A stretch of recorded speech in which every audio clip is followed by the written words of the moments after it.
Hi, and welcome to training on self-advocacy and choice for people receiving services and family members. This course will give you information about informed choice, self-advocacy, and supported decision-making. You will learn about how the home and community-based services settings rule helps ensure your choices are a part of your service agreement or care plan and your future. For this training, our goal is to help you to understand the difference between informed choice and choice. Learn more about what you should expect from providers and case managers or service coordinators when it comes to offering and listening to your choices. Look at ways to self-advocate, communicate your needs and concerns, ask questions, set boundaries, and assert your rights respectfully. Understand supported decision-making and how it may be able to help you, and lastly, to identify ways to influence your future. Sometimes we all have a hard time making decisions. We may find it hard to understand or remember advice and information, and because of this, we may need help like visual guides and clear, simple, and easy to understand resources and information. Other times, we may have difficulty sharing information or what we want, or we might even need support to help us do this, like having other ways to communicate, for example, using pictures, communication equipment, or other technology. There may also be times when we need support to learn more about a task to help us make a good decision or a wise choice, like following a healthcare routine, balancing a checkbook, or navigating a neighborhood. All of these situations happen to us all. What's important to know is if we need support, we still need to make sure we're telling people what we want and we're making the final decision. We also need to advocate for ourselves and make sure our choices are being heard, no matter our communication style or the supports we may need. Let's start with understanding informed choice. Making an informed choice is when you understand and know all of the options that you have to choose from. But not all choices have to be an informed choice. For example, when deciding what to eat or watch on TV, it may not be important for you to know every type of food there is to eat in your house or every channel there is on TV. Most of the time, you already know what you might want to eat or watch on TV. Having an informed choice is most important when you decide things that impact your life or make choices that matter to you, like choosing where to live, deciding what kind of job you want, or a life dream. When you have to make these types of choices, people who support you should make sure you know what options there are to choose from, or share with you important information you need to make the best choice for you. The options offered and education provided could be based on what you like and value, but they can also include new options you may not be aware of. Sometimes people may try to influence you one way or another, but just remember that it is your choice to make, not theirs. The meaning of choice is deciding on something when faced with two or more possibilities. It means making a decision from different options. Sometimes you may make a choice without knowing all of the possible options. An example is when choosing to eat at a restaurant without knowing anything about the menu or quality of the food. Without all of the information to make an informed choice, you may not know what that decision means or the results of that choice. This is why making an informed choice is important. Key elements of informed choice are providing key information about the choices offered or presented. It is important that you understand the facts and most important information. To make an informed choice, it is key to understand the risks, pros and cons, and possible results of different choices. If you are not sure what these may be, ask someone you trust to help. If you ask someone to help, the information they give you should be clear, easy to understand, and should be shared with you in a fair and neutral way. This will help ensure you are not guided to make a particular decision because it is what the person helping you wants. You don't want to feel pressured or bullied into making a decision. Informed choice is needed when making big life choices and major decisions like healthcare, education, and your services to ensure your decisions support your preferences, values, and what matters most to you. Now that you have a better understanding of informed choice, let's talk about self-determination. What you want in life is built around self-determination. Self-determination is your right to design and approve your personal supports and services, how you want to participate in your community, and to make choices in your daily life. Self-determination is maximizing your control over your life. Exercising your right to make choices that reflect your values and goals is a key part of self-determination and person-centered planning. There are specific rights that you have around choice. You have the right to make decisions about your life. including where you live, work, and spend your time. Person-centered planning and supports must focus on the specific goals, values, and preferences you choose. This means that your supports and services must be tailored to what you want and need. Supported decision making is your right to choose if you need help making decisions. You are able to choose a trusted person, like your family, friends, or other advocates, to assist you making decisions, but without you giving up your legal rights. You also have the right to participate in services how you want to. This includes the right to decide how you want to participate in planning, creating, and reviewing your individualized service agreement or care plan. Here are some steps that can help you exercise your rights around choice. Number 1, understand your options. To do this, you can work with your case manager or service coordinator to help you explore all options available to you in areas like housing, employment, community activities, and day-to-day activities too. Number 2, communicate your goals. You want to be very clear about what is most important to you and how you want to reach your goals. To help you decide what goals you want, you can use tools like vision boards, decision-making charts, or talks with people who support you. Usually, prior to your annual planning meeting, you may meet with your case manager or service coordinator or even providers to discuss your goals and what you want to do in the next year. This is the time to share with them what you want to do. However, this is not the only time. You have the right to change your goals whenever you want to.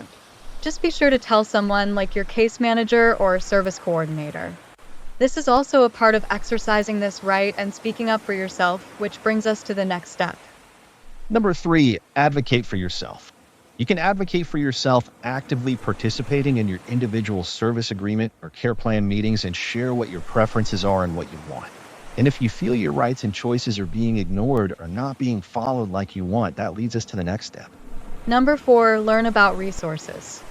So, if you feel like your rights are being violated, speak with an advocate or contact the Disability Rights Center and H for support. It is good to know that you have an organization you can go to, whose job it is to protect your rights. There are also self-advocacy groups you join, like People First of New Hampshire, who support self-advocacy and offer peer support. It is also good to know that the home and community-based settings rule is another way that helps ensure your right to choose what you want in your life is honored. The settings rule, developed by the Centers for Medicare and Medicaid Services, and also known as CMS, supports your right to choose important key areas of your life.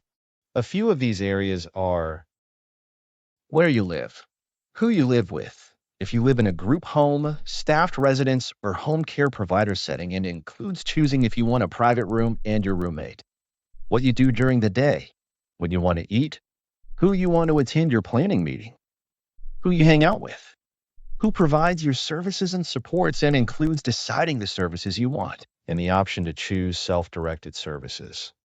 In addition to supporting your right to choose these key areas of your life, the settings rule also requires that all home and community-based settings meet certain requirements. One is that services are integrated in the community and helps everyone fully take part in the community, meaning you are supported to be a part of your community. Another requirement is making sure your right to privacy, dignity, and respect are followed, and that you are free from coercion and restraint. It also requires services to help maximize your freedom and independence in making life choices. The rule also includes additional requirements for provider-owned or operated residential homes, like a group home.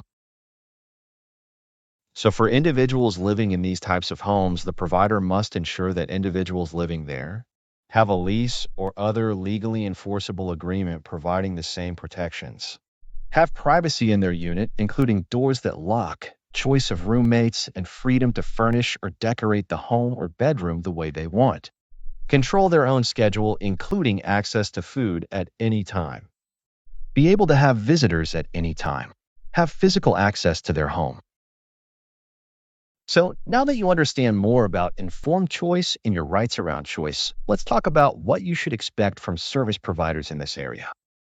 So, what should you expect from your case manager or service coordinator and service providers? Well, overall, they should uphold person-centered practices that focus on your rights, independence, and decision. Here are the key expectations. Use person-centered practices. This means that your services and supports must support your goals, preferences, and values. They must also treat you with respect and uphold your right to self-determination and ensure you are making your own decisions. Support informed choice. They should ensure you and your guardian, if applicable, have access to clear and neutral information about your different options. They should support you to explore what you like or want in such areas as employment, living arrangements, community involvement, and services. You should be supported to learn about your rights covered under New Hampshire's law and federal regulations, including the settings rule we just discussed. Promote independence. Your case manager or service coordinator and service providers should promote your independence to make choices about your daily life, such as schedules, routines, and activities. You should also be offered chances to develop decision-making skills needed to increase your independence. Ensure access to services. Your case manager or service coordinator and service providers should help you access a variety of services, such as employment or education programs, community activities and programs, and housing options. They should not push you to select a specific activity, service, or provider. Instead, they should support your preferences and needs. Support teamwork. They should also always include you in discussions and decisions, and if requested, include people who are your advocates. Advocates that support you could be a family member or guardian, and they would participate in these discussions to make sure that what you want and matters to you is shared. However, sometimes your case manager or service coordinator and provider must balance any family input with your right to make your own decisions. Comply with the regulations and guidelines. They should uphold regulations, rules, and guidelines that promote your inclusion in the community, choices, and control over your personal resources. They should follow New Hampshire's Department of Health and Human Services policies on choice and person-centered practices. Provide monitoring and advocacy. Your case manager or service coordinator and service providers should check to make sure that your services fit with your stated preferences, and when needed or requested, make changes to them. They should also speak up if your choices are not being respected and help you self-advocate or advocate on your behalf. This also includes making sure they address any barriers to you making a choice. Now that you understand what to expect from your supports and services, let's focus on your plan. The Individual Service Agreement or Care Plan is a document that includes detailed information about the services and community-based supports needed to help you meet your goals. Keep in mind that your Individual Service Agreement or Care Plan is required for home and community-based services, and what makes it possible for you to receive services and supports in the community. Your plan includes specific information needed to ensure you receive services and supports based on what you want in your life and how you want to be supported. It is person-centered and includes your choices of supports and services to meet your goals and needs. Now, let's move on to your rights related to your Individual Service Agreement or Care Plan. You have certain rights and responsibilities that should be carried out as part of your Individual Service Agreement or Care Plan. Your rights are to actively participate in the development of your Individual Service Agreement or Care Plan and be included in any updates to your plan. It must reflect your current values, goals, choices, and preferences. You also have the right to privacy and to have your culture respected.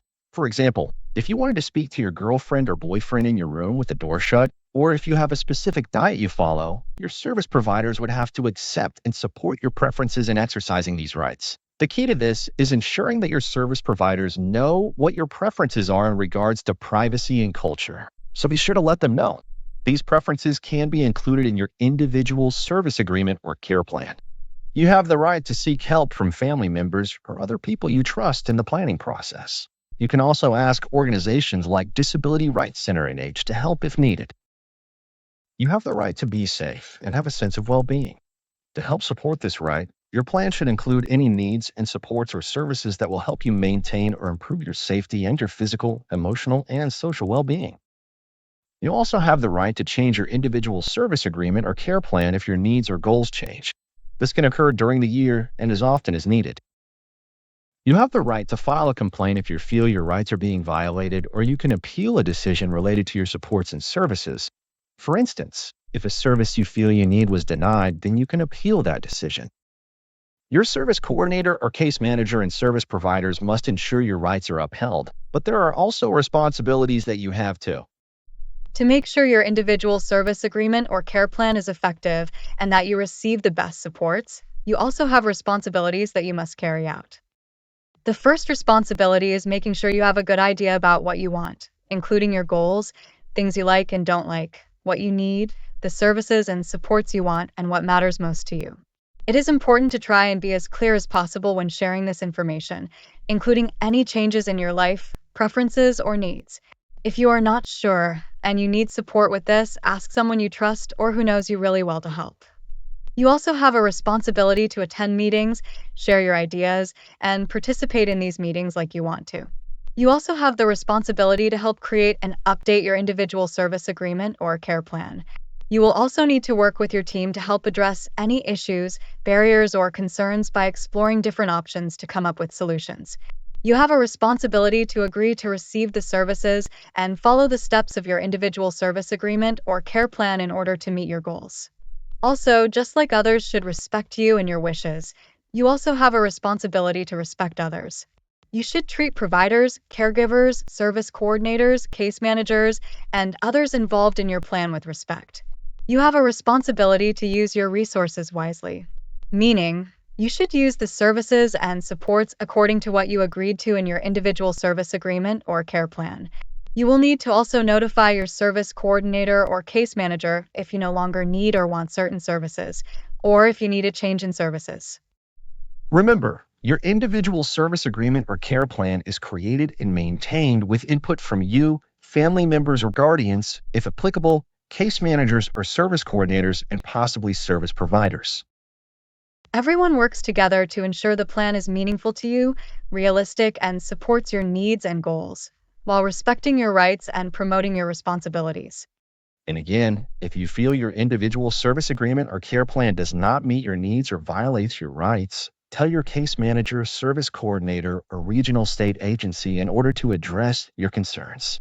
Your individual service agreement or care plan is a tool that is used to help guide your self-determined life, while balancing your rights and responsibilities to get the results you want and your needs and preferences met.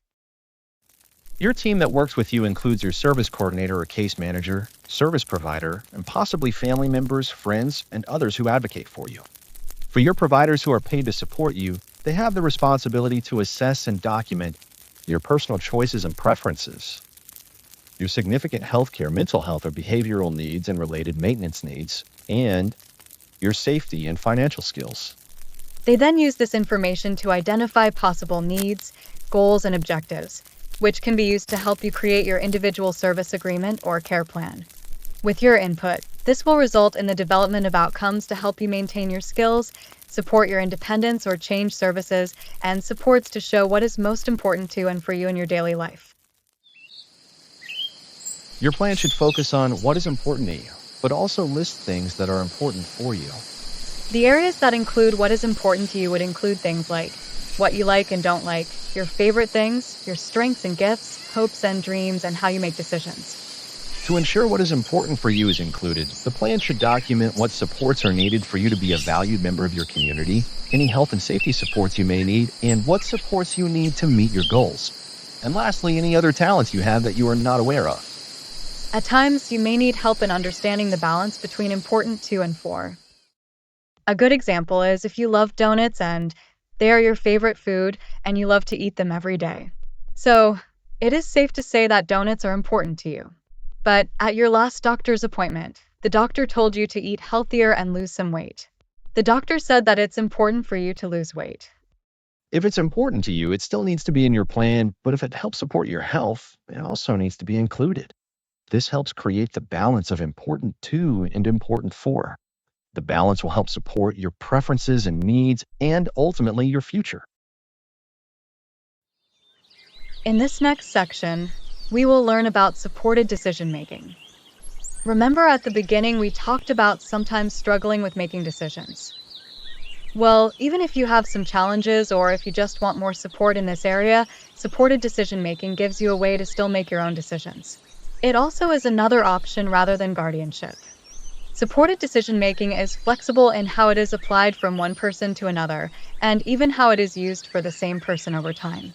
If you decide to use supported decision-making, a written agreement is developed that helps you identify what types of decisions you want help with. You also get to choose people you trust to help you understand, make, and share those decisions. These trusted people are called supporters. Supporters may include friends, relatives, neighbors, coworkers, providers, volunteers, or community members, and they are who you share your choices and decisions with.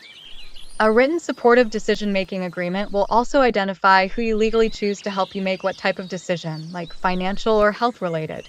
So, for example, you may want your brother to help you make financial decisions, but when it comes to health decisions, you want your sister to help with those decisions. The foundation of supported decision making is that the person has the right to self determination, meaning the person can express choices with support provided by trusted family and friends. Supported decision-making allows the person to exercise their legal capacity, which means the person is recognized by law as being able to make their own choices and take responsibility for them. Here are a few examples of supported decision making. Health decisions. You might consult a trusted friend to help understand medical treatment options and your risks and benefits. Money decisions. You may ask a financial advisor to explain complex financial concepts and assist in budgeting or managing funds. Home choices. You can receive support in deciding where and how you want to live, balancing independence and safety. The core principle is that supported decision-making ensures individuals remain in charge of their choices and at the center of decision-making processes. Let's look at the difference between supported decision making and guardianship. With supported decision making processes, you have the legal right to make your own decisions. However, with guardianship, the guardian is supposed to listen and take into consideration what you want, but they can still decide to go against what your wishes are. And you lose your legal right to make certain choices for yourself.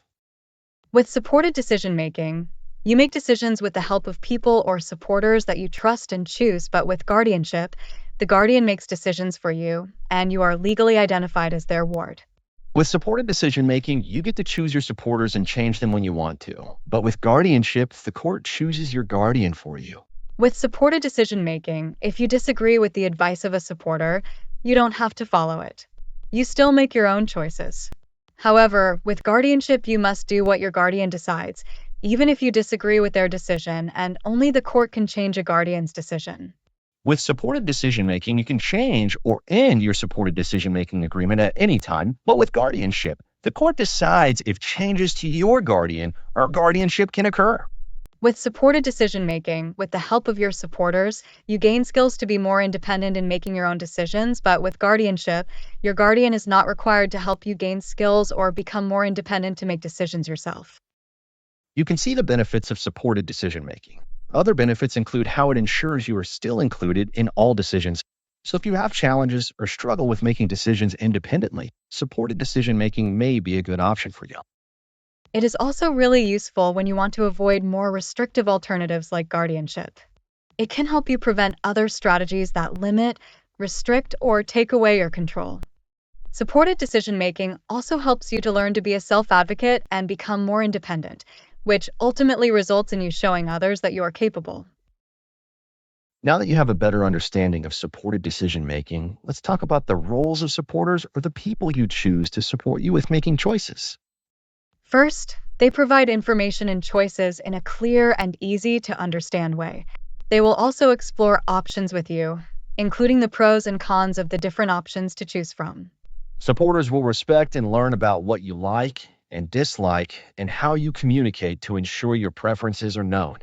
They will also help you have a clear understanding of the choices available and, if needed, can invite a third party to help better explain the options. For example, if you were going to have a medical procedure and you were not sure if you wanted to, a doctor or other healthcare expert can be requested to share more information about the procedure to help you make an informed decision. The supporter will also support you with sharing your choices with others. And finally, the supporters should be present with you during meetings or appointments where you need assistance. Their responsibility is to help you when needed during the meeting or appointment by advocating on your behalf or helping you self-advocate.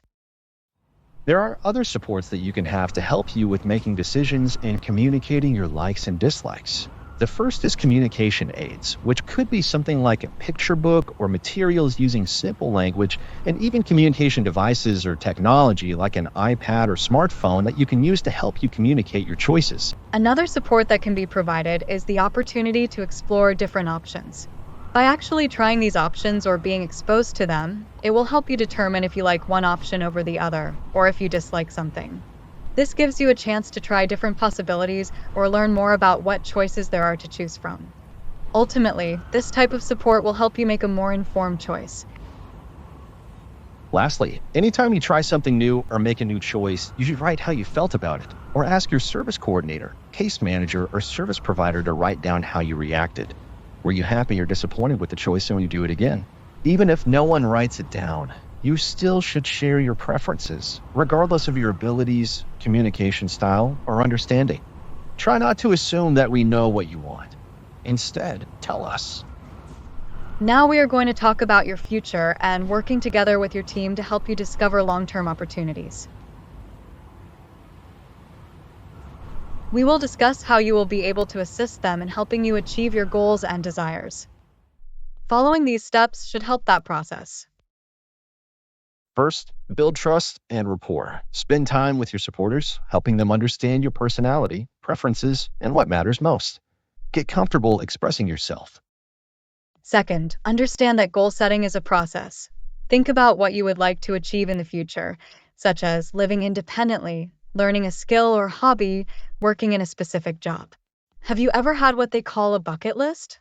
It is something that you want to accomplish that may take some time, like learning how to play the piano or saving money for a trip. This is like that.